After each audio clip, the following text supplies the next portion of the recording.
About a year ago, I bought this Osmo Action 5 Pro thinking I was going to use it a bunch. I took it on one trip and I used it a bunch there, but then I just put it in my desk and I haven't really seen it since. But I just saw that DJI came out with the next version, the Action 6. And of course, being me, I want it, but I can't justify it because I don't ever use this one. So I thought I'd do a little competition to see what's better, iPhone or Action.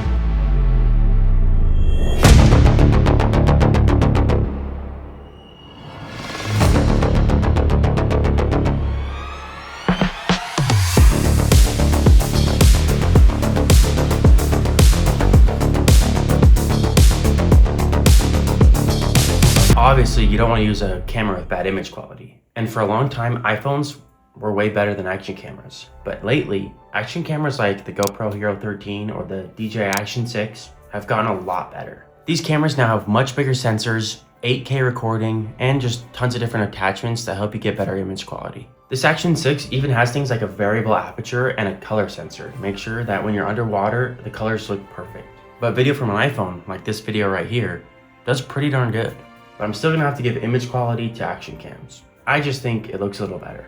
Then you have stabilization, which has a very clear winner. Action cams have a huge advantage here because they're literally built for movement, where an iPhone is more built to be an iPhone and then it also has a really nice camera. DJI has rock steady, GoPro has hyper smooth, and iPhone has action mode. They all work in a similar way.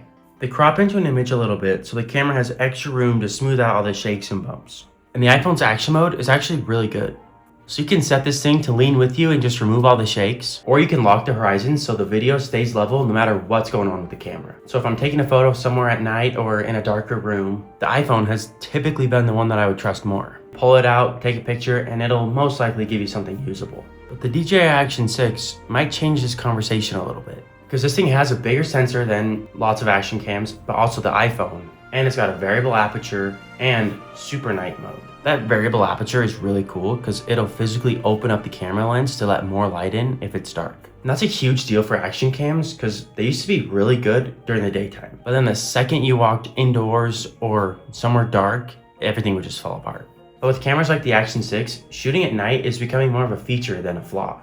I'd say it's safe to say, point for action cameras. Now, audio quality is where the iPhone clearly wins. And it's honestly probably one of those categories that people don't really think about enough. Because bad video is annoying, but bad audio quality can completely ruin something. And honestly, the iPhone is really good here.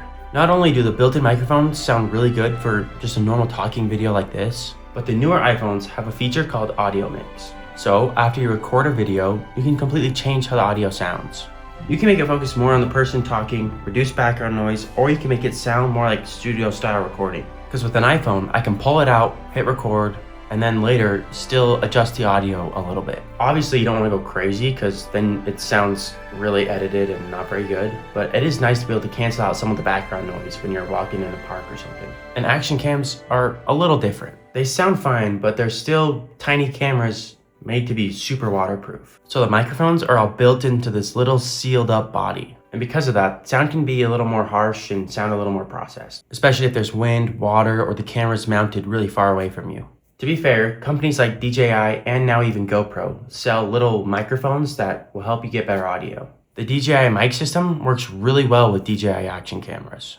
But the problem is, now you're carrying around another thing and you have to buy another thing, even though you can buy one for $25. And also, those mics do work with the iPhone as well.